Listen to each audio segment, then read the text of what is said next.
Bueno, en parte yo quería hablar un poco sobre carga de refrigerante en invierno.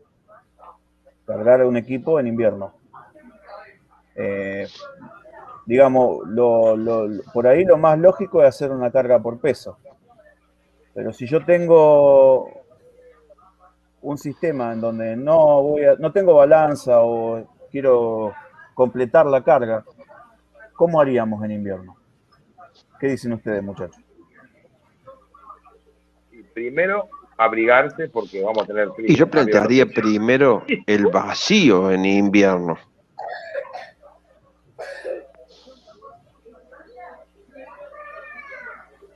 Y si tenés un sistema que vos tenés que agregarle, completar la carga,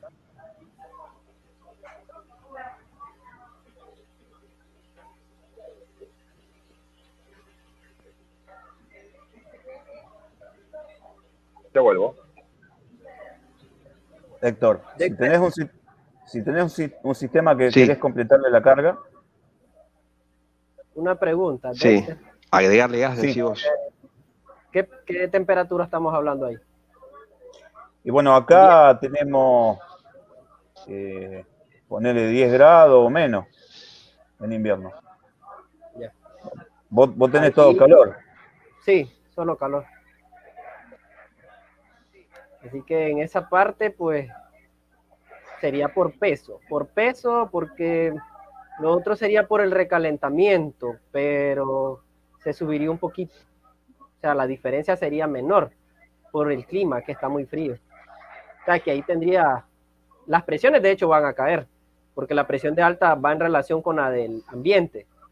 Pero, aparte que cae la presión, la eficiencia del equipo va a aumentar, porque el subenfriamiento va a ser mayor, el subenfriamiento. Entonces, el evaporador va a ser sometido a mayor cantidad de refrigerante en estado líquido. Entonces, el recalentamiento útil que hablamos, que es de la salida del evaporador a la entrada del compresor, va a también tener un cambio. Ya no va a estar tan caliente. Entonces, es un poco tedioso. Lo mejor sería por peso, cargarlo. Yo he hecho prácticas y llegué a la conclusión de que por sobrecalentamiento se puede hacer una carga en un equipo split, por ejemplo, en invierno, pero teniendo la premisa de que no se llegue a congelar el evaporador. O sea, mientras no se forme hielo, vamos bien. Ahora, en el momento que se formó hielo, tenemos que parar, dejar que se descongele y empezar nuevamente. Y se puede llegar a una carga por sobrecalentamiento en invierno. Y quedan bien, porque lo he comprobado después en verano y quedan bien.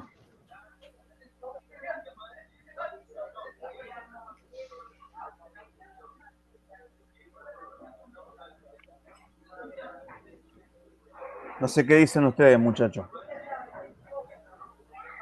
Bueno, yo en mi caso Yo he hecho he carga cargado equipos de aire acondicionado. Sí, directo, dale vos, después sigo yo. Dale vos, que ahora arranco primero. No, es lo mismo, el tema del delay, ya está, no pasa. No, yo como decía, corto y sencillo. Me ha tocado cargar equipos con temperaturas ambiente de 3 grados centígrados, 4 grados centígrados, nublados esos días que te parte los huesos, bueno. Equipos con una pequeña fuga, la logramos encontrar, bueno. Hicimos un vacío prolongado, con el vacuómetro digital, ahí no le erramos. Bueno, pues fuimos cargando, y ese aire no era frío-calor, era solamente frío-sólido.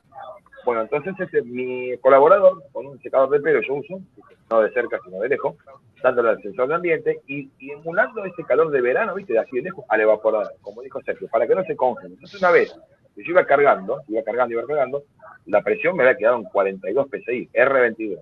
Estamos hablando con una temperatura de 4 grados centígrados. Una vez que tenía el retorno fresquito, ya la carga ya está.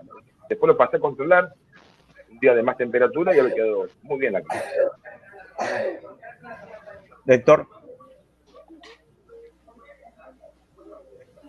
No, yo decía que yo he cargado refrigerante en equipos de 5 y de 10 toneladas en invierno, pero que hace un frío terrible. ¿no?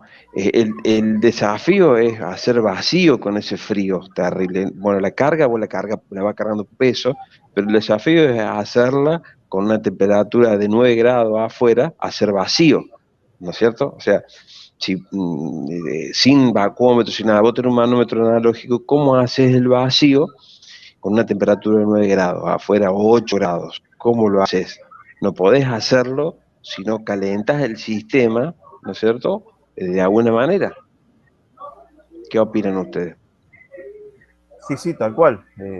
Hay que ayudar al sistema para hacer el vacío. Calentando, lo que hacemos es elevar, digamos, el punto de ebullición de esos inconvenientes. Estamos ayudando a que se Exactamente. evapore más rápido. Exactamente. Ahora, con lo del vacío, alcanzar los 500 micrones, no es que, o sea, no es que caliente el agua de adentro, sino que se alcanza un vacío tan extremo que hace que el agua hierva. Ya, entonces no veo ahí la complicación con la temperatura ambiente, porque la temperatura no es la que hace que el agua se evapore en ese caso, sino el vacío extremo. O sea que las circunstancias de estar en un vacío, lo que hace es que el agua se evapora. Es como que yo la tengo hirviendo, pero no está hirviendo. Porque cuando hacen vacío lo pueden comprobar. Cuando hacen vacío no tocan la tubería y está caliente. Ya, eso estoy seguro, ¿verdad? De que es así. Porque trabajé en minería y... ¿A qué temperatura hierve el agua? Pero es que en este caso no es por ¿A qué temperatura hiervería? Pero es que no hierve por temperatura. Hierve por el vacío extremo. Le estamos corriendo el punto de ebullición del agua en un vacío. A nuestra atmósfera hierve a 100 grados. Si nosotros la sometemos a menos atmósfera, va a bajar el punto de ebullición. Sí. Entonces, eso del frío exterior, no sé qué tanto puede incidir. Ahí lo que está planteando Melvin. Y yo ahora me pongo a pensar y habría que verlo mejor.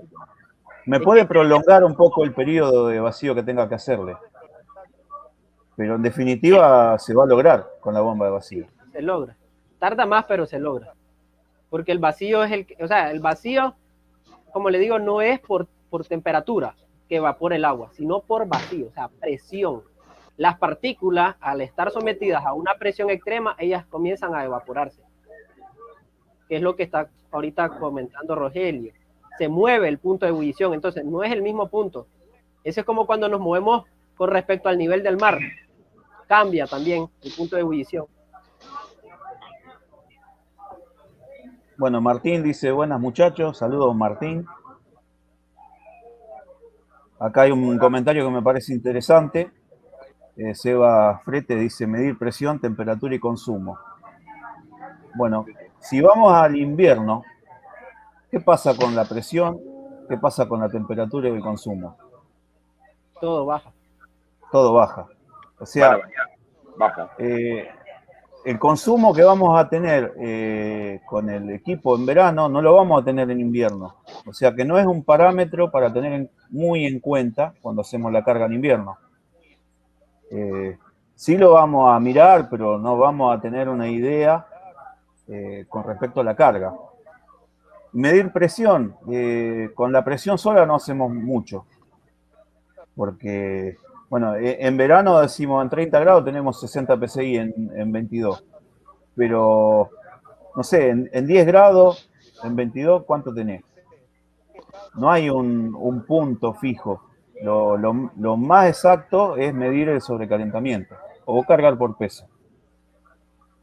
Hay el otro método, pero el problema es que no está la válvula de alta. Medir la temperatura ambiente más el diferencial. Y nos damos una idea. Pero, por ejemplo, en los aire acondicionados que no tienen la alta, no nos serviría ese método. Bueno, si fuera un aire frío-calor, enseguida lo podemos solucionar. Vamos cargando en modo frío. Sí. Para comprobar lo que hacemos a calor, y ahí nos va a dar una presión alta y vamos a estar cerca de lo que requiere la carga. Eso es más fácil. El tema está cuando tenemos un aire frío solo, cargarlo en invierno. Sí. Que es difícil que la gente se suene para reparar un aire en invierno, que sea frío solo, ¿no? Pero algún loco te puede tomar. Pero ¿qué parámetro tendrías vos probándolo en modo calor como para tener una idea de que te quedó bien la carga en verano, en invierno, Sí. en modo frío? Y mira, te doy este ejemplo. Vos estás cargando un equipo R410. Nosotros sabemos que en modo calor, por experiencia, por trabajo, sabemos que oscila la presión de alta entre los 550 y 450 psi. Y ahí empieza a actuar el forzador exterior, apagándose cuando pasa los 550, se apaga el forzador para bajar la presión. En un momento que se tiende a congelar el condensador, ese evaporador, y ahí vuelve a encender. Juega con eso. Entonces vos tenés ese parámetro de presiones, más o menos, que está en la carga adecuada. Estamos hablando siempre sin tener balance. En el R22, algo similar, pero muchísimo menos. Entre 280 y 350 aproximadamente. Ese es el parámetro que yo tomo. Yo en parte estoy de acuerdo, pero no te va a dar en todos los casos de los equipos que vos vayas a encontrarte instalado que te llegue a esa presión. Por ahí te llega, pero tenés que esperar capaz 5 horas y no podemos estar al lado del equipo tanto tiempo. Por eso es un parámetro a tener en cuenta, pero medio con pinza. Sí. También otra de las cosas, hay que dejar bien en claro, el tema de la limpieza de la unidad interior en modo calor. Es fundamental el flujo, el intercambio de calor. Para que quede claro, porque el equipo no está diseñado para trabajar así. Es una reforma, han hecho para que tenga los dos rendimientos. Pero ¿qué pasa? Como todos sabemos, la unidad interior, la cantidad de caños que tiene es mucho menor que el salmón. Entonces, al trabajar en forma inversa, no está preparado el equipo para liberar todo ese calor y bajar la presión de la refrigerante. Por eso está jugando el tema del forzador exterior. Y la turbina interior está bien limpia y todo su evaporador completamente limpio, para que tenga un buen intercambio. Eso es muy importante. Hay gente que no le da bolilla. Fíjate que los aires, cuando le hacen mantenimiento, en modo frío, a veces zafan, ¿viste? Sí, pero en modo calor enseguida se va por térmico el compuesto. Se eleva demasiado la presión. Vos, Melvin, ni en figurita viste un aire trabajando en modo calor. ¿Cómo no? Los conozco, pero aquí no los utilizamos.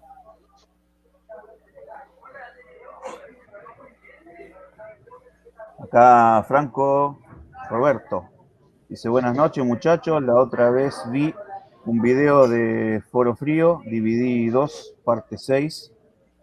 Explicaban cómo hacer el diagnóstico tocando las curvas del condensador y tomando lectura de temperatura. Me perdí. Eso es para saber las presiones. La tabla de PT se va a cumplir donde hay una mezcla de refrigerantes. Eso es en el centro del condensador y el centro de la evaporadora. Entonces, por ejemplo, en el caso de los aire acondicionados que no poseen la válvula de servicio, podemos situar un termómetro en el mero centro del condensador. Y esa temperatura es la presión correspondiente a ese refrigerante. Me imagino que eso es lo que está comentando. Ya que así puede dar un diagnóstico. Vamos, temperatura ambiente más el diferencial. Medimos temperatura en el centro del condensador y como sabemos más o menos qué presión debería de andar, ¿verdad? Porque decimos, un ejemplo, 35 más 15 son 50 grados centígrados. Lo buscamos en la tabla PT, equivalen aproximadamente a 176 para el R134. Entonces, como modo diagnóstico, yo puedo tomar la temperatura en el centro del condensador y si tengo los 50 grados, yo estoy seguro que tengo los 176 de PSI para el 134. Pero si tengo una temperatura menor, puedo decir que tengo fuga en el sistema, porque tengo escasez de refrigerante, porque ya los 50 se moverían, ya no sería lo mismo. Me imagino que es la parte que él está preguntando. A ver, yo lo volví a leer para mirar y dice que le estaban tomando temperaturas en los codos. En las vueltas. Como método de diagnóstico. Entonces, si vos tomás temperatura en el primer codo, vas a tener una temperatura más alta. Y a medida que te vas alejando del compresor, digamos, o digamos yendo hacia la salida del condensador, va a ir en disminución. Bueno, teniendo esas cosas en cuenta, por ahí podés darte cuenta si te falta carga, si te sobra. Es bueno meterse y hacer pruebas con esas cosas. Sobre todo en un equipo que anda bien, hacerlo cuando uno encuentra un equipo que anda bien, entonces lo puedo usar como parámetro para otro equipo que está haciendo cualquier cosa y usarlo como detalle, digamos.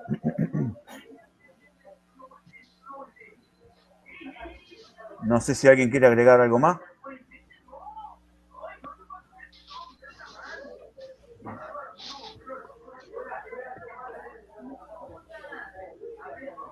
Nico García, guarda en verano con el retorno del compresor, porque cuando llegue el invierno, agarra. Y se me dispararon los comentarios.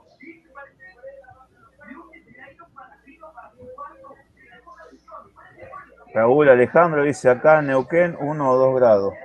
Hay que hacer una carga en modo frío. Acá dice, y si no sabes el peso, claro, eso para el que decía que lo cargara por peso. Por eso veníamos hablando del tema. ¿Cuántos equipos hemos visto y están borradas las etiquetas, están arrancadas?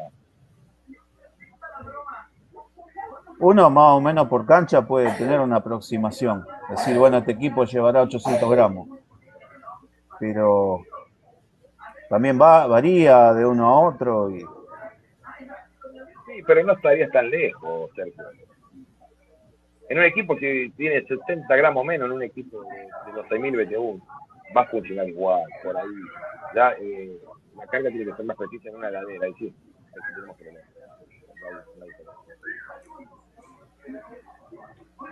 Mr. JJ Peña dice, como dijo Bergoglio, hagan lío. Yo digo, llamen al chaqueño. Acá en Mendoza tenés bajo cero o apenas 5 grados en invierno. Y sería un promedio. Bueno, hacer lío.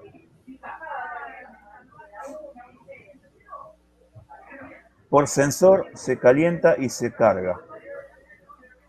Sí, bueno, lo del sensor es tema aparte. Lo que hay que hacer es mantener el equipo en marcha. Para que esté en marcha, de alguna manera, o calentás sensor, o le pones una resistencia fija, o le pones un potenciómetro. Bueno, eso todo es válido. Pero me parece que no es la cuestión el hacer que esté en marcha el equipo. La cuestión es cómo llegar a la carga. A eso se refería ¿cómo es? El tema. Fabio Argüello tomando como temperatura de verano. Estaba calentando el sensor. Pero las presiones y todo eso te van a cambiar. Ahí está el meollo de la cuestión. Cristian, sirve el famoso método del 30 para cargar gas en invierno. Por ejemplo, teniendo una temperatura ambiente de 3 grados, según el método, me tendría que andar en 33 PSI. Y en equipo de R22. Sí. No sirve, es inaplicable. Ese método, entre 25 y 33 grados se puede aplicar. Un estimativo, no sirve para esa baja temperatura. Yo no hice prueba, cuando cargué nunca controlé como mirando la famosa tabla del 30. Lo que sí he cargado algunos equipos en verano y si yo me guiaba por la carga del 30 me quedaban pasados. Eso es lo que yo noté en 2 o 3 equipos que hice. Melvin, ¿vos conocés lo que es la tabla del 30? Lo he escuchado, pero más que todo esto es algo empírico. Sí. Porque también dicen con el 410 sería por 2 el resultado. Entonces al final es algo empírico, es algo científico. Entonces no aplica. Te va a variar con todo. Tenés suciedad en el equipo, sí. Tenés baja velocidad en ventilación, no sé, tenés por ejemplo, una habitación de 4x4 con un equipo y tenés otra habitación de 4x5 con el mismo equipo, o tenés una de 6x5 con el mismo equipo, y va a haber variable entre ellos. O sea, no hay una constante que vos puedas decir a tal presión va a quedar con tal temperatura. Eso es imposible. Franco Roberto dice, diagnostico fallas en heladera atrás del condensador. Por ejemplo, dice, cuando funciona correctamente, el primer codo está más caliente que el resto de los codos. Por eso, por estar caliente, el calor de compresión.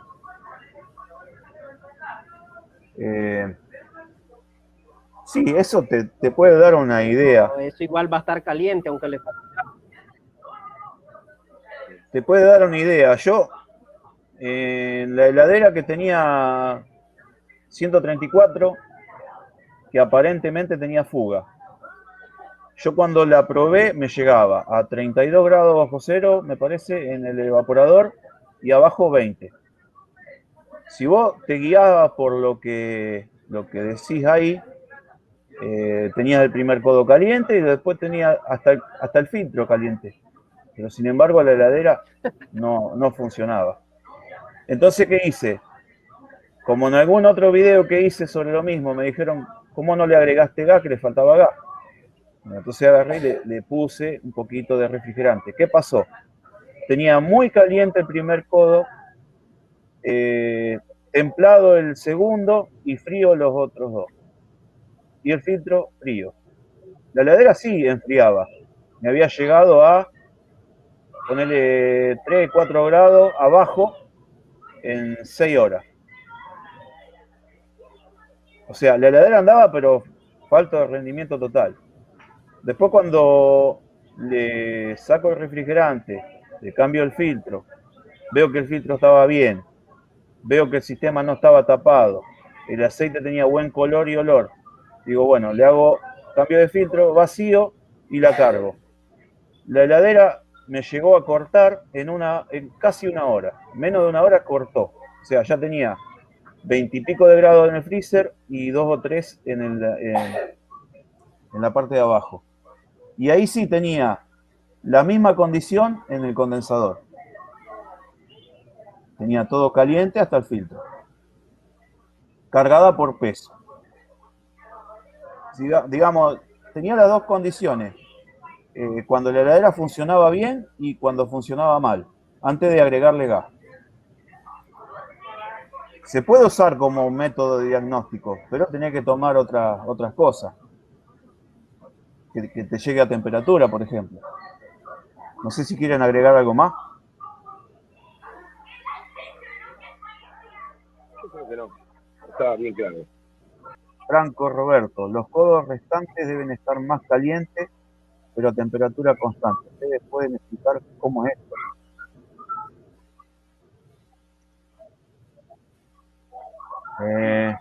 Viniendo de la misma, de arriba. Está mal planteado eso. No es así. No. Siempre va a tener el primer codo más caliente por el trabajo de compresión. Y después se va a ir enfriando a medida que nos vamos alejando del principio del condensador. Y bueno, llegando al filtro, depende de la temperatura que tengas en la heladera, va a estar más caliente, más frío.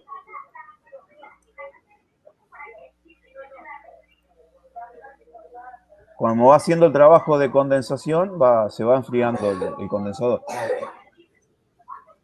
Acá Raúl Alejandro Figueroa, Toledo. Acá en Neuquén, en invierno, nada de cargas de equipo, jaja, saludos.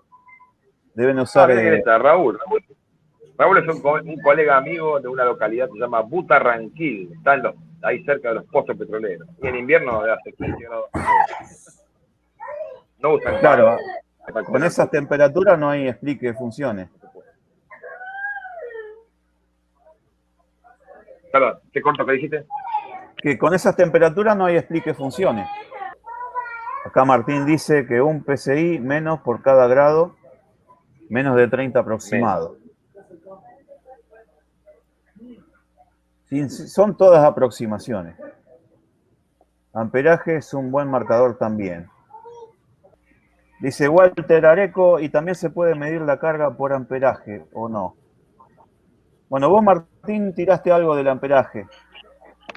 Y el ¿Qué amperaje podés decir? es un dato, es un marcador. Lo que pasa es que al no tener la misma transferencia de calor, porque no tenés la misma cantidad, no tenés la misma carga térmica, vas a tener una merma en el amperaje. Pero son todos marcadores, te van a ir diciendo. Yo en particular lo que hago es, si tengo que cargar un equipo en una temperatura muy, muy baja, me voy guiando un poco por la temperatura, por eso que les dije, o sea, si yo tengo menos de 30 grados, como la relación más o menos se viene manteniendo, se sigue manteniendo, la relación es la siguiente.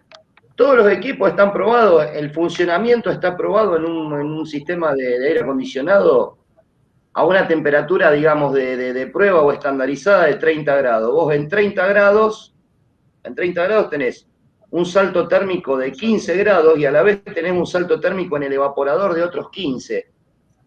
Por eso estás evaporando cercano a 1 grado en el evaporador con 30 grados, ¿sí? Esa relación se va manteniendo si baja la temperatura. Entonces, por eso les digo, tenés que tomar aproximadamente un PSI menos por cada grado que te baja de 30.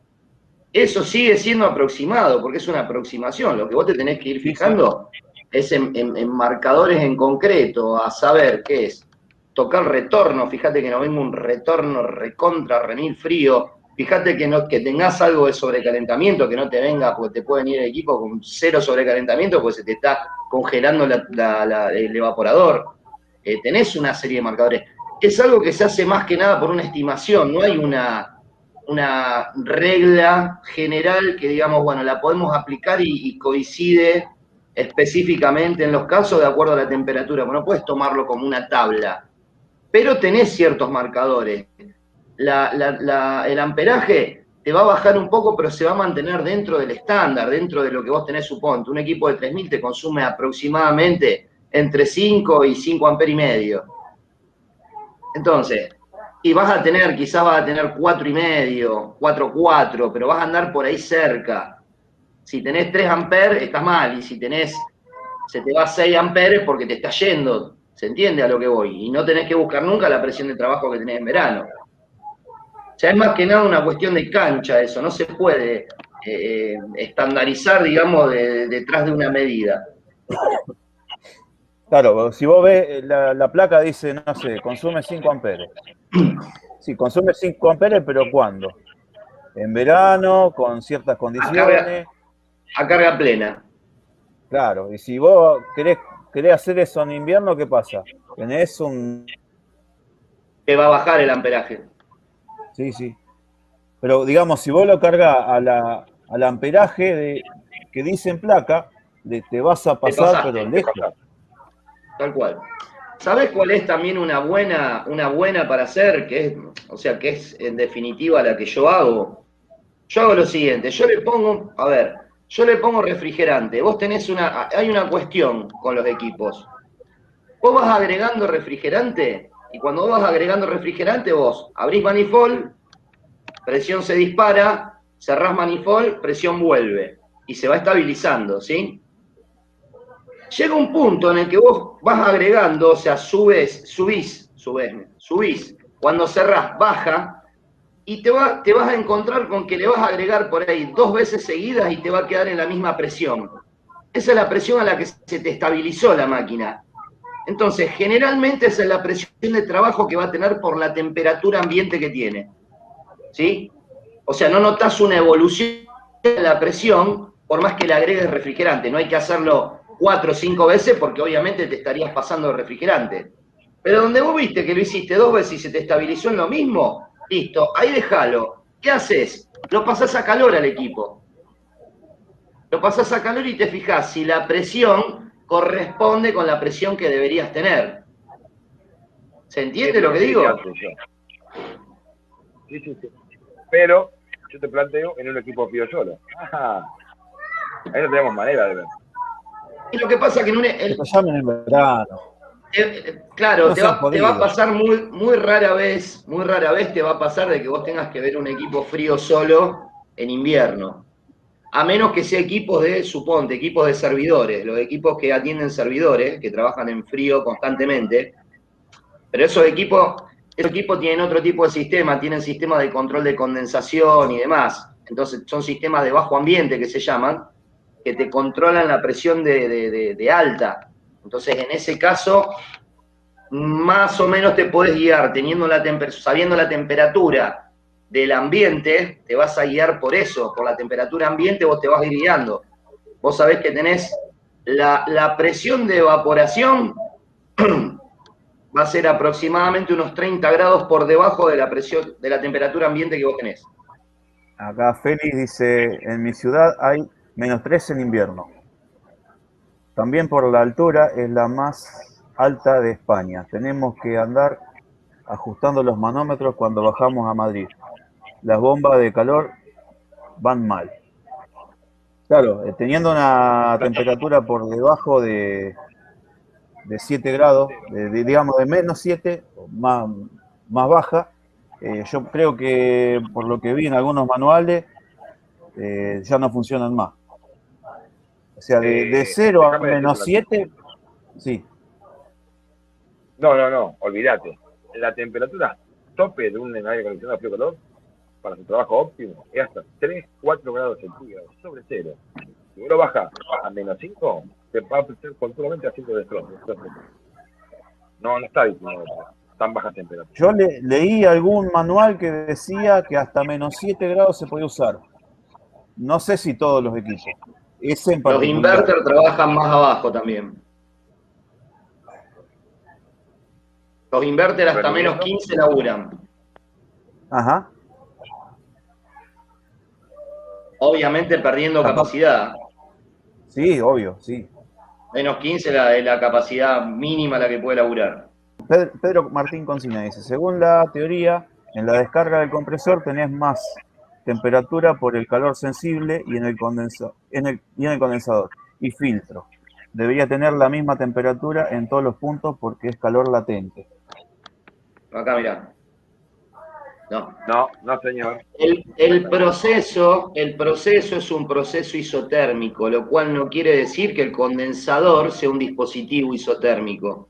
La temperatura va bajando hasta que encuentre un punto en el cual se condensa. En ese punto, la temperatura va a ser pareja de ahí para abajo. Ahora, si vos tocas un condensador, vas a encontrar más caliente, menos, hasta que se estabiliza la temperatura.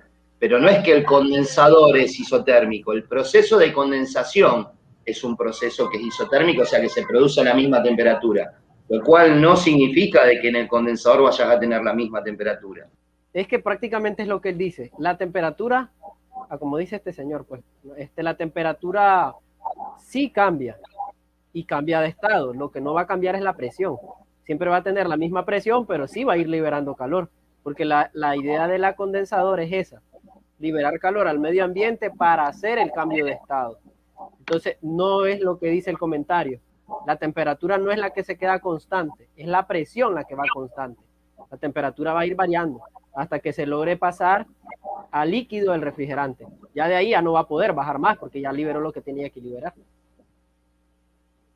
Igual, de todas maneras, si tuviéramos la posibilidad de tomar la presión a la salida del compresor y a la salida del condensador, va a haber una pequeña caída que es casi insignificante. Sí, pero es en por el la orden vuelta. de los 3 PSI, exactamente. 2 PSI. Sí. Gustavo Romero. Hola a todos. Sergio, vi en tu video que cargaste con IH12 una heladera familiar hasta 2 PSI. ¿Trabaja una presión parecida al 134? Y sí, la verdad yo no tengo en cuenta la presión. Obviamente que si me queda trabajando arriba de 5, obviamente está algo mal, pero no tengo mucho en cuenta la presión. Puede ser 2 PSI, puede ser 0, puede ser -1.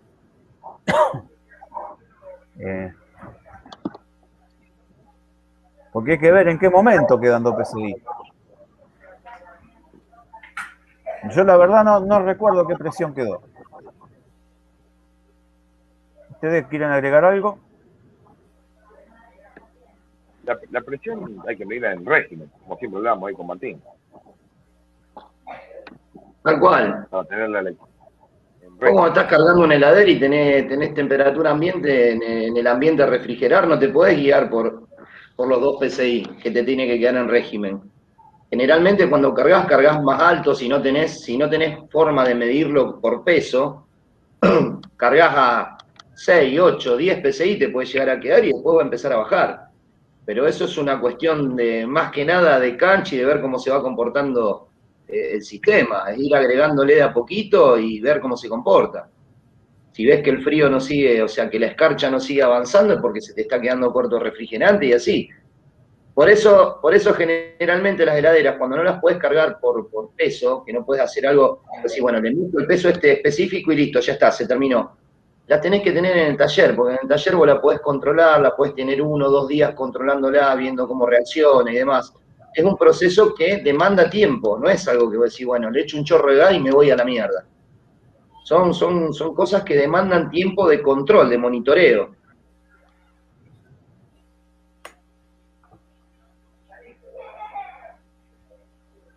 Sí, si vos la cargas, la ponés en marcha y la dejás en 2 PSI, obviamente en un momento va a bajar. Claro. Pero va a es una tardar presión, 10 años por ahí en enfriar. es una presión relativa.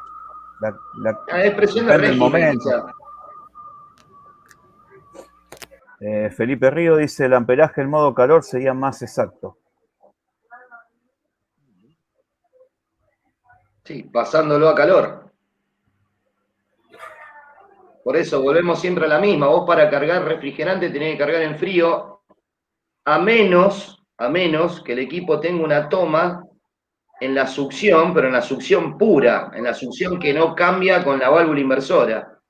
Si tenés una toma ahí, sí, tranquilamente puedes cargar, guiándote por el amperaje, incluso por la presión de alta, por la presión que vas a tener en la unidad interior. Pero necesita una toma pura. Si no tenés una toma de succión pura, no lo puedes hacer a eso. O tenés que ir haciendo como comentamos, agregar y cambiar de modo, medir, volver a cambiar, agregar o quitar o lo que sea, o sea, corregir la carga y cambiar de modo, si no, no hay manera. Bueno, acá puedo pasar un tip para hacer las cargas en un aire acondicionado en invierno. Uno puede conectar la toma de alta y utilizar el puente, digamos, del medio con un tapón y tener cerrado la de baja. Entonces abrís los 2 manómetros y podés medir la baja con el manómetro de baja cuando haces la carga, digamos, y cuando vas a probar en calor, cerrar el manómetro de baja y podés tomar la alta. Entonces tenés una cosa más exacta al momento de hacer la carga. Porque medir con el manómetro de alta, por ahí medio que te miente. No te indica bien la presión de baja. Comprate un digital y no tenés problema. ¿Es cierto, Martín? Tal cual. Vos decís colocar la manguera del medio. Claro. No, digo colocarla de alta o ponerle la del medio, tenerla conectada a la garrafa, pero en el momento de probarlo en calor, tener la garrafa cerrada. Entonces tener la medición, si querés medir baja, tenés todo abierto. Y ahí podés ver la baja que tenés y después cuando lo querés pasar en calor, pues si no tenés que andar cambiando o usar solo el de alta. Así podés usar los dos y tener una cosa más precisa en la medición. Pero por eso tenés que tener una manguera en común al servicio.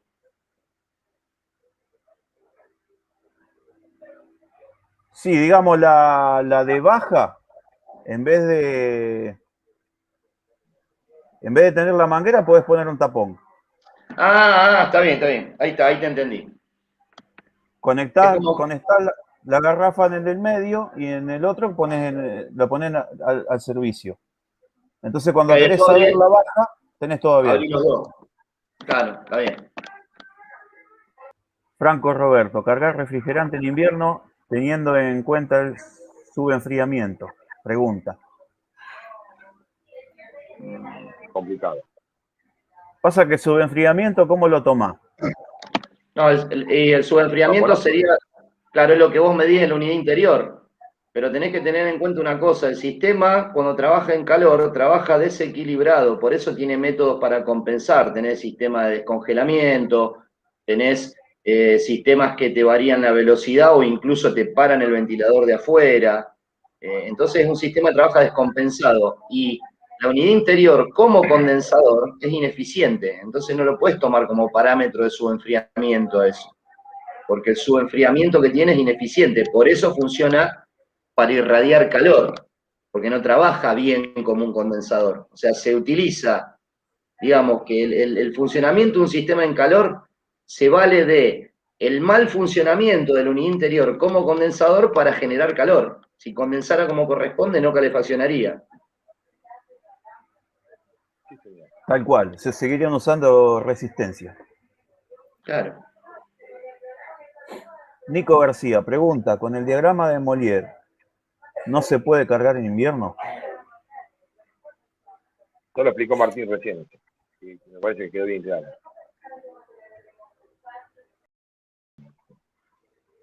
Tal cual.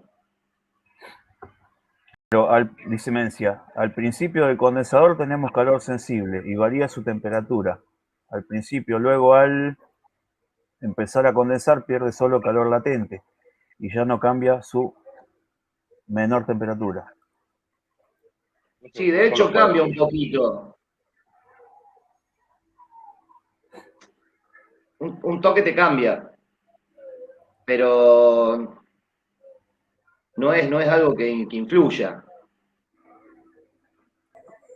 Che, esperen que haga una aclaración, una cosita, con respecto a lo que había puesto Sergio Mencia, Sí, que dijo que perdía calor latente y que después no cambia en su menor temperatura. Sí te cambia, te tiene que cambiar un par de grados. ¿Sabes por qué? Porque ese es el concepto de subenfriamiento, si no, no tendría subenfriamiento.